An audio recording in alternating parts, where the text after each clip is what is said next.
अध्यक्ष महोदय, सन्मान्य सदस्य श्री जया चव्हाण यांनी नांदेडचं जे काही रुग्णालय आहे की ज्या रुग्णालयाचा यापूर्वीसुद्धा प्रशासकीय मान्यता मिळाली होती आणि या प्रशासकीय मान्यता मिळाल्यानंतर त्याला आता प्रत्यक्षामध्ये 500 कॉटचं हॉस्पिटल मंजूर करावं अशा पद्धतीची मागणी या लक्षवेधीच्याद्वारे केली। खरं म्हणजे या हॉस्पिटलला यापूर्वीसुद्धा 2021मध्ये 100 जे बेडचं हॉस्पिटल आहे ते 300 बेडचं होण्यासाठी श्रेणीवर्धन झालेलं आहे आणि श्रेणीवर्धन झाल्यानंतर शासन निर्णय क्रमांक 8/3/2022 प्रमाणे नांदेडला 300 कॉटचं इमारत बांधण्यासाठीचा सुद्धा 138 कोटी रुपये तत्कालीन काळामध्ये प्रशासकीय मान्यता मिळालेली होती।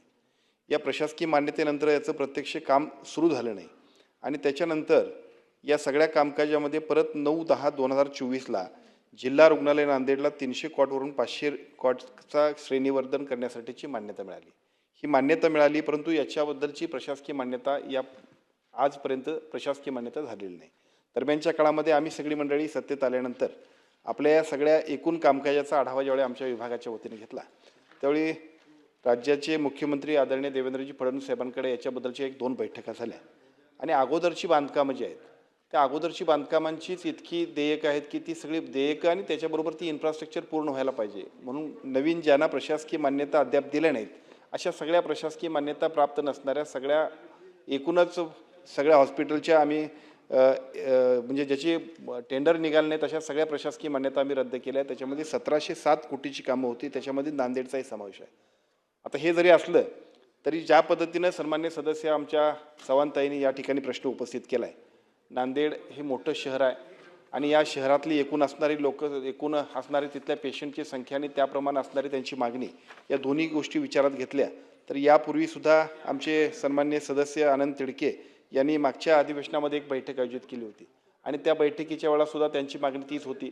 परवा दिवशीच्या बैठकीमध्ये सन्मान्य आमच्या चव्हाणताईंचा आग्रह परत तोच होता। एशियन डेव्हलपमेंट बँकेमधून आता आम्ही 4,500 कोटीचा एक प्रस्ताव आपण मंजूर करतोय की ज्याच्यामध्ये काही पोर्शन हा विभागीय स्तरावरती अशा पद्धतीचे हॉस्पिटल उभा करण्यासाठी करणार आहोत। मी आपल्याला निश्चितपणे खात्री या लक्षवेधीच्याद्वारे देतो की त्याच्यामधलं एक हॉस्पिटल हे आणि त्याच्यासाठीचा निधी प्रशासकीय मान्यता निश्चितपणे नांदेडसाठी देण्यामध्ये सरकार निश्चितपणे काम करेल। सन्मान्य अध्यक्ष महोदय, सन्मान्य सदस्य आमचे तुषारजी राठोड यांनी जो प्रश्न विचारला त्याच्यामध्ये त्यांचं म्हणणं असं आहे की बाबा प्रशासकीय मान्यता ज्या वेळेला पहिल्यांदा मंजूर झाली आणि मग त्याच्यानंतर प्रत्यक्ष या हॉस्पिटलला 2021 नंतर सुरू व्हायला पाहिजे होतं। 2022ला याच्यामध्ये 100 पासून 300 वरती झालं, 300 पर्यंतची त्याला प्रशासकीय मान्यता मिळाली। त्याच्यानंतर परत आणखीन त्याच्या एकूण अंदाजपत्रकाला मान्यता मिळाल्यानंतर 9/10/2024ला नांदेडला 300 कॉटवरून परत 500 कॉटच्यासाठी श्रेणीवर्धन करण्यासाठी मान्यता मिळाली आणि मग त्याच्यानंतर उत्तरामध्ये याच्याबद्दलचं प्रत्यक्ष काम सुरू झालं म्हणजे नेमकी वस्तुस्थिती काय।